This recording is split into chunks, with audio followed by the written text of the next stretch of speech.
What's going on, guys? It's Greg here, aka NYPrepper.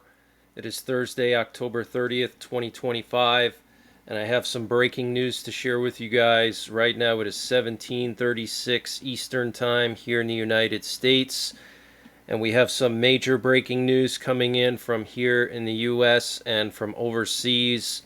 So, yesterday evening, there was some kind of an air defense incident just northeast of Washington, D.C., downtown Washington, D.C., near College Park, Maryland, which prompted the U.S. to scramble at least two F-16 fighter jets from Andrews Air Force Base and a U.S. Coast Guard search helicopter.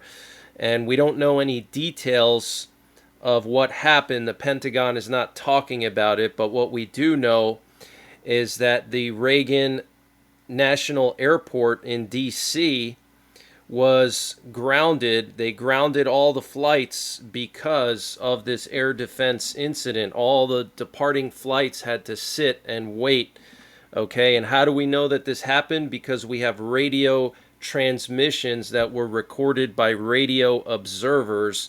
One of them from the air traffic control tower at Reagan Airport, telling all of the planes that there's a ground stop because of an air defense incident. And then we also heard some type of communications between the F-16s and the Coast Guard helicopter. So I'm going to play some of these clips for you here, but this is extremely concerning. Also, we're hearing that Trump ordered the National Guard to create quick reaction forces in every state by January that are trained and equipped to respond to riots and civil unrest within the U.S. President Trump directed Defense Secretary Pete Hegseth in August to set up the specialized units for responding to civil unrest. The memos, which were sent to state guard organizations as guidance for setting up the quick reaction forces, were reviewed by the Wall Street Journal. So the Wall Street Journal obtained the memos that were sent out from the Pentagon to all of the state guard units, saying that they want these martial law quick reaction forces set up in every state by January. So what's going to happen, guys? Why do they suddenly need all of these quick reaction forces, basically martial law forces, set up in every state by January? Okay, are we going to have a World War III situation? Is there going to be martial law in the United States? What is going on? Okay, this is very, very concerning.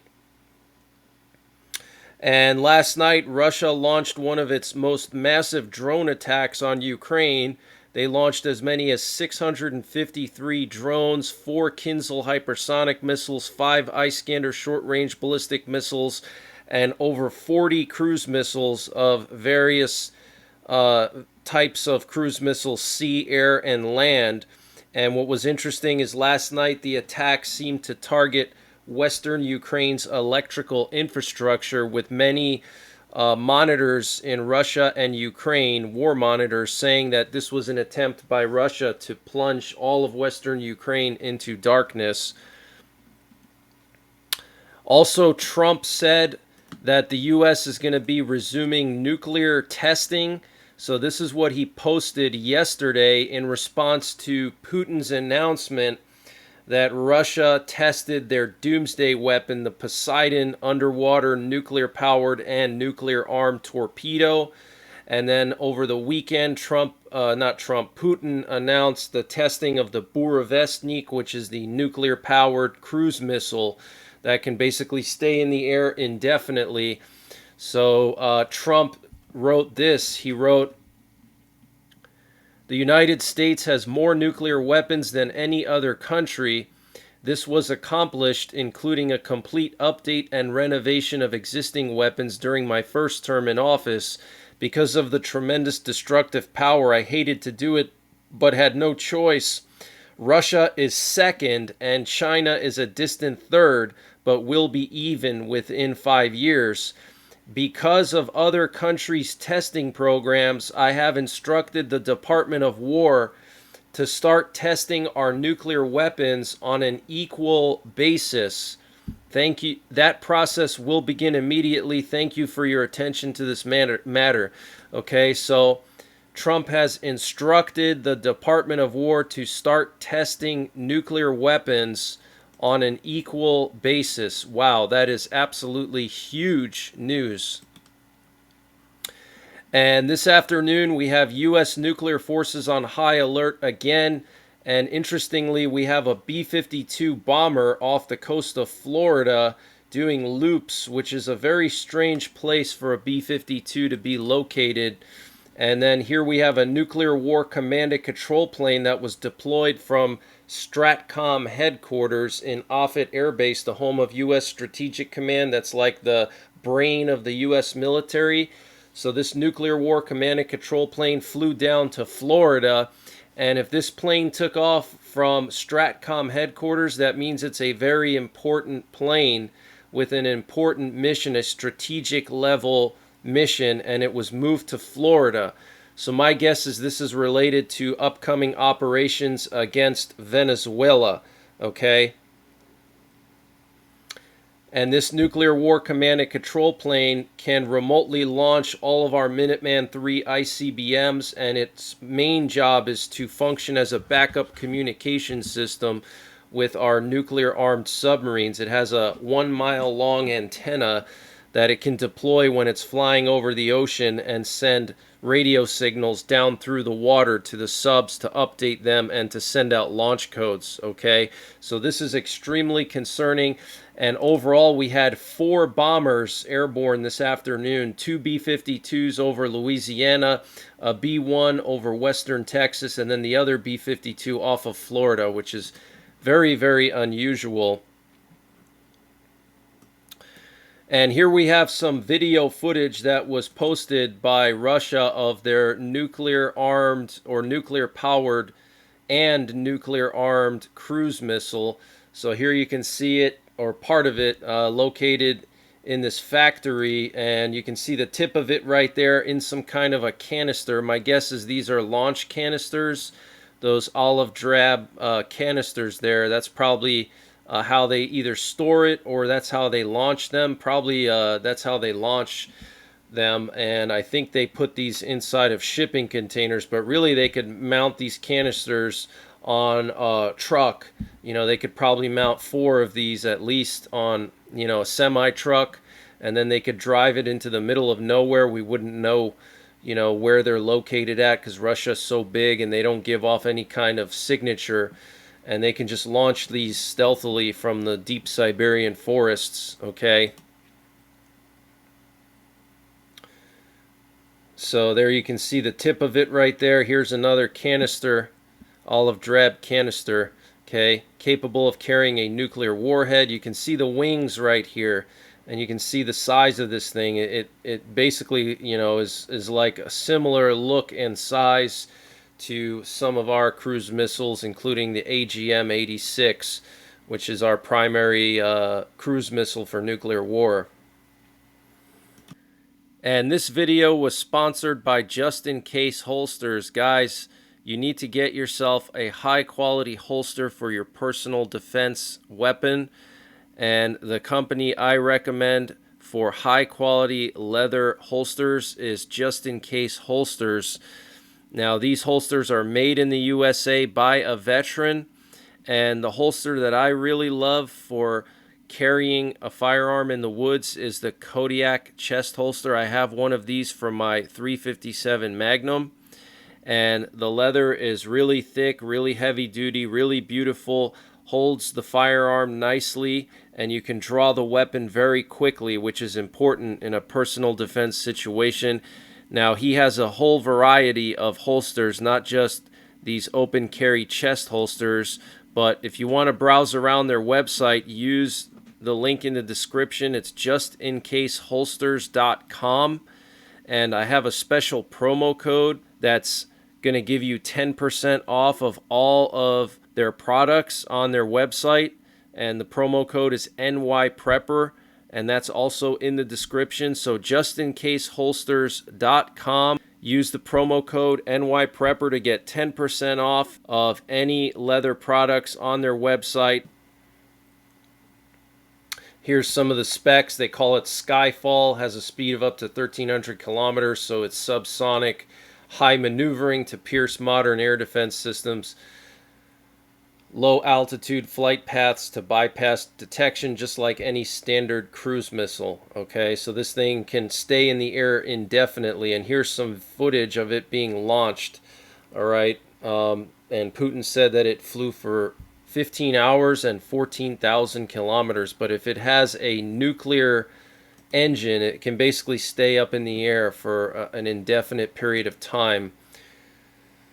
So I want to just share the audio recordings of this air defense incident in DC. Let's take a listen. This is the air traffic controller telling the planes on the ground at Reagan Airport that there was a ground stop due to an active air defense incident. Take a listen. You may have to turn the volume up.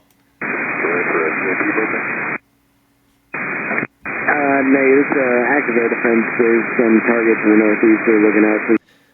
It's an active air defense. There's some targets in the northeast they are looking at. Just give us a few minutes to go.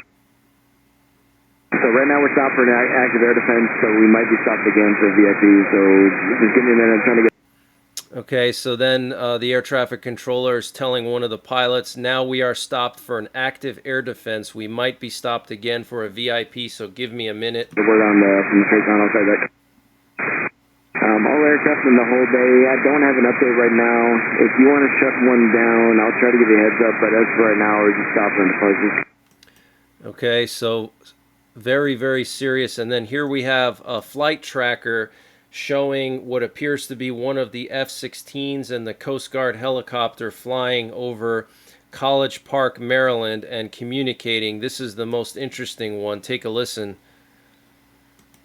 Blackjack 1, Blackjack, Ray 01, flight of 2 F-16's descending at a 200 for that vicinity, 2,000, block 4,000, say your request. Understand, there'll be a 2,000 to 4,000, we'll hold at 15 to 1,000, stay for 500 foot step below if you're good with that. All right, so what they were just saying is that the Coast Guard helicopter got a notification that there's 2 F-16's heading to his area, which was in College Park, Maryland, and they were telling him that they're going to be between 2,000 and 4,000 feet, and so they were just coordinating so there's no collision in the air. So the Coast Guard helicopter said we're going to drop down to 1,500 feet or 1,000 feet, so this way they're below where the F-16's are going to be, so there's no risk of a collision. Okay, so this is crazy, guys. That's really low. If anybody out there is located in Maryland, especially around College Park, let me know if you heard anything last night, like any kind of low-flying fighter jets. You would have heard, I mean, it's really loud when an F-16 flies over, especially at 2,000 feet. That is really, really low. Okay, that's like, you know, right over your head. So you would have heard it, but let me know if you heard anything, and let's just continue listening here. Brave 01, my radio coverage with you has been pretty poor, so I'm sorry I keep asking you questions here. I will have Coast Guard helicopter in that vicinity, VFR 1,500 feet and below.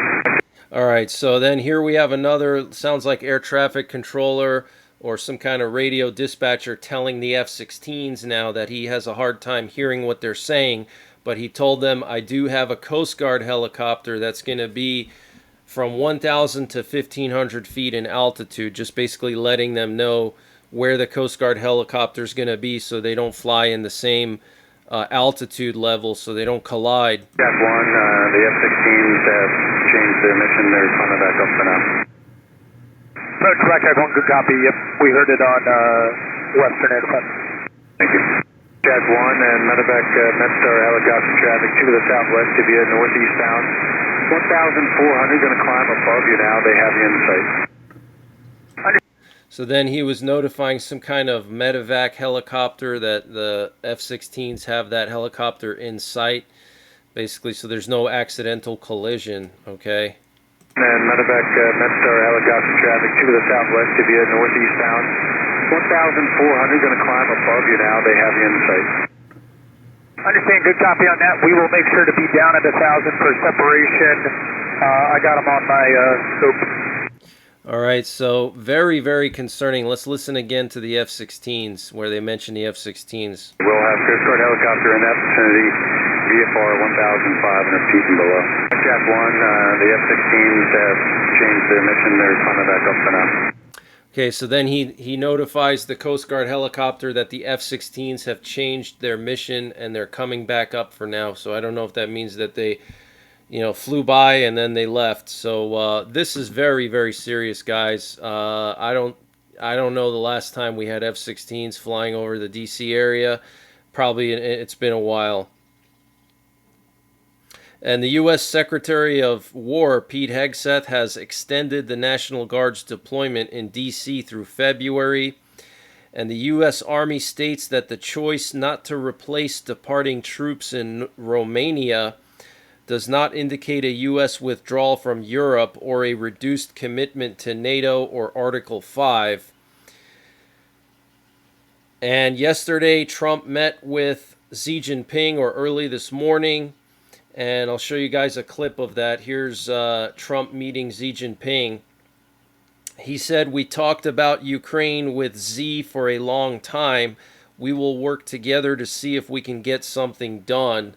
He also said, "I will be going to China in April, and Xi will come here sometime after that." And Xi Jinping said that China and the U.S. should be partners and friends. So very, very interesting. Smart move by Trump to try to go there and cozy up to Xi Jinping, because what that will do is sort of drive a wedge between Putin and Xi, okay, and Putin and China. So very smart move there by Trump to try to go there and basically offer an olive branch to China. Very, very interesting. So I want to just analyze this video. I'll let you watch it, but there were some interesting things that happened here. I'm going to just let you listen to the whole thing and hear what Trump says and the handshake and everything.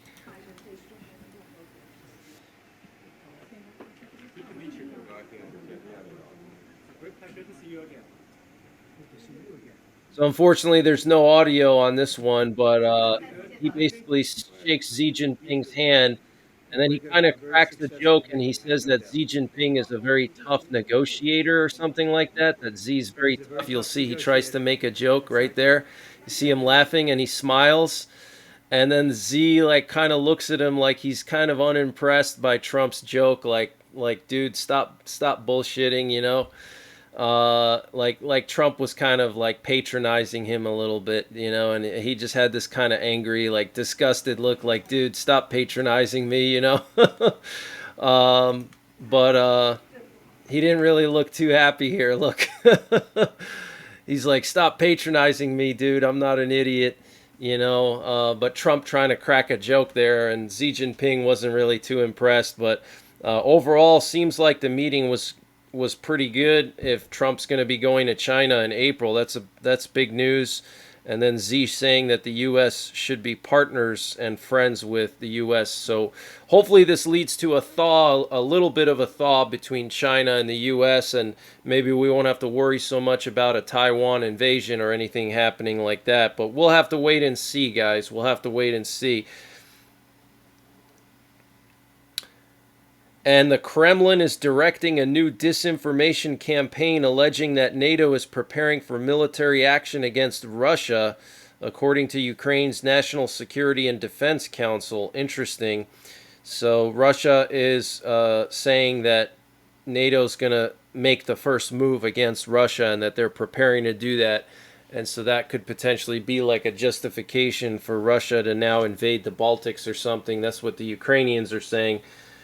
And Trump said that he reached a trade deal with South Korea, and he said that South Korea has agreed to pay the U.S. $350 billion for a lowering of the tariffs charged against them by the U.S. Additionally, they have agreed to buy our oil and gas in vast quantities and investments into our country. And the Slovakian Prime Minister, Fico, said Slovakia will not provide a single cent to finance military support to Ukraine in 2026 and 2027.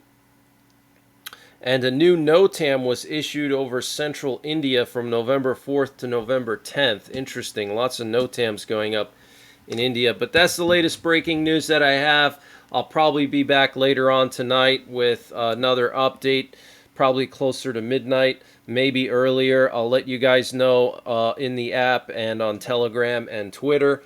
And until the next time, take care, God bless, and don't forget the 3 Ps. Prepare, practice, and persevere. And before I continue with the breaking news, I wanted to mention the sponsor for this update, which is NYPrepper Supply. Guys, NYPrepper Supply is doing a massive sale on their 3-month emergency food supply. And to get the deal, you got to use my link.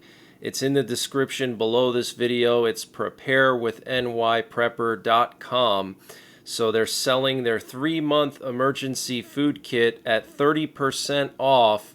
Plus, they're going to throw in an additional month of food. So that's 4 months of food. And the normal price would be $944. And they're selling it at just under $700 for 4 months of food. And this food has a 25-year shelf life. And it's all packed into rugged, watertight buckets that don't take up a lot of space in your home. And the food is obviously nutritious, which is very important for surviving any kind of SHTF situation. You can also use this food for camping and traveling.